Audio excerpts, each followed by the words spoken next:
जन्म कुंडली में मंडूक होरा से धन के बारे में हम कुछ विशेष फलादेश कर सकते हैं, उसके बारे में आज मैं आपको बताऊंगा। परामर्श के लिए हमारा नंबर है 7800771770। इस नंबर पर कॉल या व्हाट्सएप आप कर सकते हैं। मंडूक होरा क्या कहलाता है, पहले मैं इसको निकालना सिखाता हूं, फिर इससे जुड़े हुए आपको बहुत रोचक जो है 10 सूत्र मैं आपको बताऊंगा। आपको सबसे पहले अपनी लगन कुंडली ले लेनी है और होरा में हमेशा जो है 2 भागों में बांटा जाता है। होरा कुंडली में ग्रहों को 2 भागों में बांटा जाता है। तो कैसे क्या करना है बहुत ध्यान से समझ लीजिए। सबसे पहले लगन कुंडली ले लीजिए और आपको आपके सभी 9 ग्रहों की डिग्री और लगन की डिग्री को देखना होता है। इसमें क्या है कि अगर आपका लगन या फिर कोई भी ग्रह अगर 0 से 15 अंश तक है, एक तो ये देखना है, दूसरा देखना है कि अगर लगन या ग्रह 16 से 30 अंश के बीच में है, यही आपको सबसे पहले आइडेंटिफाई करना है। क्या करना है कि आपको अपना लगन देख लेना है। अगर आपका लगन, पहले एक लगन कुंडली आपकी सामने होगी, फिर एक ऐसे चार्ट बना लीजिएगा, कुंडली का चक्र बना लीजिएगा, उसी में आपको सारा डिटेल भरना है। तो पहले एक चार्ट अलग से बना के रख लीजिए और जैसे जैसे मैं बता रहा हूं वैसे करते जाइएगा। सिर्फ आज आपको ये नहीं पता चलेगा फलादेशी, कम से कम आप अपनी कुंडली का मंडूक होरा भी बनाना सीख लेंगे। अपनी ही कुंडली का नहीं, किसी भी कुंडली का मंडूक होरा बनाना तो सीख लेंगे और फलादेश करना सीख लेंगे। अब आप क्या करिए, अब आप अपने लगन को देखिएगा, लगन की डिग्री को देखिए। लगन में कौन सी राशि है ये आप जान लीजिएगा सबसे पहले। फिर क्या करना है, अगर आपके लगन की डिग्री 0 से 15 तक है तो जो लगन में राशि है वही यहां पर भर दीजिएगा। ठीक, अगर लगन की डिग्री 15 से ऊपर यानी 16 से 30 के बीच में है तो लगन से जो 11वें भाव में राशि है उसको यहां पर लग्न बना के भरना है। उम्मीद है मंडूक होरा का लगन बनाना आपको आ गया होगा। अगर 0 से 15 अंश का लगन है तो सेम लगन यहां पर रिपीट होगा। अगर लगन की डिग्री 16 से 30 के बीच में है तो लगन से 11वें भाव में जो राशि है वो यहां पर बन जाएगा। लगन निर्धारण हो गया। अब ग्रहों का करना है। आपको ये देखना है कि कुंडली में जितने भी ग्रह हैं उसमें से जिस ग्रह की डिग्री 0 से 15 अंश तक होगी तो जिस राशि में जो ग्रह लगन कुंडली में है उसी राशि में आपको कर देना है यहां पर मंडूक वाले में। जैसे यहां पर आप समझिएगा कि हम ले लेते हैं, यहां पर हमने अंश भी लिखा है। जो हम लगन कुंडली का उदाहरण लिया हूं, लगन 27 अंश का था तो 16 से ऊपर था तो 11वें भाव की राशि रखे। अब एक एक ग्रह पे चलेंगे। केतु कितने अंश पे है, 27 अंश पर। यहां पर हमने ब्राउन कलर में अंश लिखा है तो केतु 27 अंश पर है यानी 16 से 30 के बीच का। तो केतु से जो 11वें भाव की राशि है 3 नंबर, वह 3 नंबर यहां आ रहा है तो यहां पर केतु को लिखा गया। शुक्र जो है देखिए 4 अंश का है। शुक्र लगन कुंडली में 4 अंश का है तो 0 से 15 अंश के बीच अगर कोई ग्रह है तो उसकी राशि नहीं बदलेगी। शुक्र 4 अंश का है, लगन कुंडली में मिथुन में है तो होरा, मंडूक होरा में भी वो मिथुन में ही रह गया है। शनि 8 अंश का है तो शनि भी राशि नहीं बदलेगा। लगन कुंडली में धनु में है तो मंडूक होरा में भी धनु में ही रहेगा। राहु देखिए कितने अंश का है, 27 अंश का है तो राहु से जो एकादश भाव की राशि पड़ेगी राहु उसमें आ गया है। यानी पहले लगन का डिसीजन करना आपके लिए सबसे ज्यादा जरूरी है। चंद्रमा लगन कुंडली में 10 अंश का है तो ये राशि नहीं बदलेगा। मीन राशि में है तो मंडूक होरा में भी मीन में ही आ जाएगा तो ये मीन में आ गया है। यानी पहले होरा डिसाइड करना बहुत जरूरी है। इस प्रकार से सभी ग्रहों के लिए आप कर सकते हैं। सूर्य और गुरु 15 अंश से अधिक है। सूर्य 28, गुरु 21 अंश का है तो ये दोनों 11वें भाव, अपने भाव से 11वीं राशि में जाएंगे। तो 11वां कुंभ है तो कुंभ यहां पड़ा था तो सूर्य गुरु यहां पर होगा। इस प्रकार से कैलकुलेशन आपको उम्मीद है समझ में आ गया होगा। ये गोपनीय ज्ञान भी है, बहुत ज्यादा प्रचलन में नहीं है लेकिन बहुत मदद करता है। जब आप मंडूक होरा कुंडली का प्रयोग किस लिए किया जाता है, धन के लिए। और एक दूसरी होरा भी होती है, कौन सी होरा, जिसमें सभी ग्रह सिर्फ 2 राशियों में होते हैं, कर्क या सिंह में ही होते हैं। तो अगले कार्यक्रमों में मैं उसके बारे में भी बताऊंगा। अब यहाँ पर आपका मंडूक होरा तैयार हो गया। अब मंडूक होरा के फलादेश को मैं बताता हूं। कई सारे सूत्र हैं। पहला सूत्र ले लीजिए। आपको यह देखना है कि लग्न कुंडली से ही इसको टैली कराना है। लगन कुंडली का जो लग्नेश है उसको नोट कर लीजिए। लगन कुंडली का जो लग्नेश है और लगन कुंडली का जो धनेश है, लग्नेश और धनेश लेना है लगन कुंडली से और उनका संबंध देखना है मंडूक होरा में। तो यहाँ पे लग्नेश चंद्रमा है, धनेश सूर्य है, तो चंद्रमा और सूर्य का संबंध तो नहीं बन रहा है, यानी ये धन को बढ़ाने का काम करते हैं, धन योग बनाते हैं। तो आज के वीडियो में मंडूक होरा से आप धन योग समझेंगे। बहुत बार आप देखते होंगे किसी की लगन कुंडली में उतना बल देखने में नहीं नजर आता, लेकिन व्यक्ति अच्छे खासे पैसे कमा रहा होता है। तो यही कारण होता है कि मंडूक होरा बलवान होती है। लगन कुंडली के लग्नेश और धनेश का संबंध अगर मंडूक होरा में बने तो यह धन योग कहलाता है। लगन कुंडली का लग्नेश और लाभेश उनका संबंध बने तो भी धन योग होता है। तो लगन कुंडली का लग्नेश यहाँ पर 4 नंबर माने चंद्रमा और लाभेश शुक्र है। चंद्रमा और शुक्र का संबंध नहीं बन रहा है, लेकिन दोनों एक दूसरे से केंद्र में हैं, तो इसका असर भी पड़ता है। आगे जो लगन में बैठा हुआ ग्रह, अभी तक हमने लग्नेश लिया था। लगन में अगर कोई ग्रह बैठा है, लगन कुंडली के लगन में, और द्वितीय भाव में कोई ग्रह बैठा है और लाभ भाव में कोई ग्रह बैठा है, तो लगन में जो ग्रह बैठा है या जो लग्नेश है उसका संबंध लाभ भाव में बैठे ग्रह या धन भाव में बैठे ग्रह से हो जाएगा तो भी यह योग बन जाएगा। अब यहां पर देखिएगा, जो लगन कुंडली का लग्नेश है चंद्रमा, वह लाभ भाव में बैठे हुए बुध ग्रह के साथ में संबंध मंडूक में बना दिया है, तो यह एक धन योग बन जाएगा।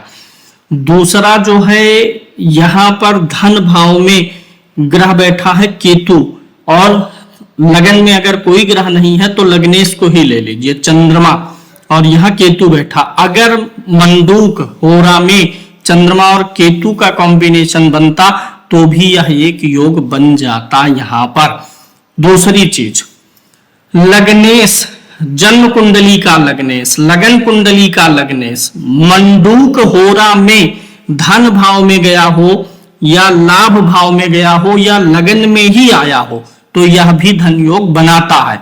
यहां पर जन्म कुंडली का लग्नेश चंद्रमा है, अगर यही चंद्रमा यहां पर आता, यही चंद्रमा धन भाव में जाए, यही चंद्रमा लाभ में जाए मंडूक होरा में, तो यह एक प्रकार का उत्तम धन योग बनाने का काम करता है। तो आप देखिएगा कि आपकी कुंडली का लग्नेश मंडूक होरा में, लगन में, द्वितीय में या एकादश में है तो यह एक अच्छा धन योग बन रहा है। दूसरा, जो लग्नेश है आपका और जो धनेश है और जो लाभेश है, इन तीनों का संबंध किसी प्रकार से 2 का बने या तीनों का ही बन जाए मंडूक होरा में, तो यह एक बहुत अच्छा संयोग बनता है, एक बड़ा धन योग बनाने का काम करता है। दूसरी बात, अगर ये सब कुछ नहीं मिल रहा है तो सिर्फ ये देखिएगा, जन्म कुंडली का जो धनेश है और जो लाभेश है, दोनों की स्थिति मंडूक होरा में अच्छी है कि नहीं है। यहां पर धनेश कौन है, 5 नंबर है, तो स्वामी कौन हुआ, सूर्य हुआ। तो सूर्य मंडूक होरा में अच्छी जगह पर है, 10वें भाव में सूर्य अच्छा फल करता है। दूसरा, लाभेश कौन है, शुक्र है, मंडूक होरा में शुक्र भी अच्छी जगह पर है, अच्छी स्थिति में है, मित्र के घर में है, धन भाव में ही चला गया है। लाभेश का धन भाव में जाना, जन्म कुंडली के लाभेश का धन भाव में जाना मंडूक में, धनेश का लाभ भाव में जाना, ये सब भी अच्छे साइन होते हैं, अच्छी प्लेसमेंट, अच्छा धन दिलाती है। दूसरी चीज, धन और लाभ भाव का कारक ग्रह कौन सा होता है, गुरु। गुरु धन भाव का भी कारक है और गुरु लाभ भाव का भी कारक होता है। अगर मंडूक होरा में जन्म कुंडली का लग्नेश, द्वितीयेश, लाभेश इनमें से कोई भी धन के कारक और लाभ के कारक गुरु के साथ संबंध करेगा तो धन योग बनेगा। ये जो मंडूक होरा होती है ये धन योग के अध्ययन के लिए ही होती है। यह आपके लगन कुंडली में जो धन योग बने हैं वो तो ठीक है, लेकिन अगर आपको हिडन धन योग समझना है तो आपको उसको मंडूक होरा में जाना पड़ता है। तो मंडूक होरा में आप यहां देखेंगे कि धनेश कौन है? सूर्य। यह धन के कारक गुरु के ही साथ बैठा हुआ है। और जो लाभेश है, लाभेश शुक्र है, उसके ऊपर गुरु की दृष्टि है। कहने का मतलब यह है लगन कुंडली के धनेश और लाभेश पर मंडूक होरा में गुरु का प्रभाव, गुरु साथ हो जाए या गुरु दृष्टि डाले तो यह एक उत्तम प्रकार का धन योग बनाने का काम करता है। अगली चीज, अगला फलादेश यह है कि मंडूक होरा में हम सभी जानते हैं कि अगर कुंडली के किसी भाव में ग्रह ना हो, भाव खाली हो, तो वो थोड़ा भाव इनएक्टिव रहता है। भाव में ग्रह का होना भाव को क्या बनाता है? एक्टिव बनाता है। तो अगर आपके मंडूक होरा में तीन चीजें देखनी है, लगन देखना है, तीन चीजें क्या? लग्न देखिए, दूसरा घर देखिए और लाभ भाव देखिए। इन तीन भावों में ग्रह होंगे तो आपकी मंडूक कुंडली ज्यादा एक्टिव होगी। इसमें तो लगन में कोई ग्रह नहीं है, लेकिन द्वितीय भाव में भी ग्रह है और लाभ भाव में भी ग्रह है, कोई भी ग्रह हो। तो यहां पर अगर आप देखेंगे मंडूक होरा में शुक्र और केतु द्वितीय भाव में है, लाभ भाव में चंद्रमा और बुध बैठे हुए हैं, तो यहां पर धन और लाभ भाव एक्टिव है। मंडूक होरा में आपको ये देखना होगा कि आपका कौन कौन सा भाव एक्टिवेट हो रहा है। कर्म भाव भी एक्टिव है तो आप कर्म करके धन कमाएंगे। सप्तम भाव में अगर ग्रह है मंडूक होरा के तो आप पार्टनरशिप से भी धन कमाएंगे। अष्टम भाव में अगर ग्रह है तो यह दर्शाता है कि आप गूढ़ चीजों से धन को गहराई से खींच के लाने में सक्षम रहेंगे। तो ये हर एक भाव कुछ ना कुछ धन के बारे में बताता है। अगले सूत्र में चलते हैं। मंडूक होरा में अगर छठा भाव गड़बड़ होगा तो धन का लीकेज भी बताता है मंडूक होरा। छठा भाव गड़बड़ होगा तो जो छठे भाव में बैठा ग्रह होगा या जो छठे भाव का स्वामी होगा उसके कारकत्व के माध्यम से धन आपका कुछ व्यर्थ जाएगा। जैसे इस कुंडली में छठे भाव का स्वामी कौन है? शुक्र है, यही लग्नेश भी है, तो एक बैलेंस तो क्रिएट कर रहा है, लेकिन फिर भी शुक्र है और यह धन भाव में जाकर के बैठा है, तो कहीं ना कहीं ये थोड़ा सा शुक्र के माध्यमों में धन की लीकेज का संकेत देगा। ज्यादा बुरा तब है अगर मंडूक होरा में छठे भाव में कोई नीच का ग्रह होगा या छठे भाव का स्वामी नीच का हो जाएगा। अष्टम भाव में कोई नीच का ग्रह होगा या अष्टम भाव का स्वामी नीच का होगा। द्वादश भाव में कोई नीच का ग्रह होगा या द्वादश भाव का स्वामी नीच का होगा, तो आप पहले जानिए कि वह कौन सा ग्रह है। जो ग्रह बन के आ रहा है निकल के, उस ग्रह का कारकत्व क्या है। जो उस ग्रह का कारकत्व होगा उन कारकत्वों से संबंधित धन के लीकेज का योग आपकी कुंडली में बनता हुआ आपको नजर आएगा। मैं एक उदाहरण देता हूं।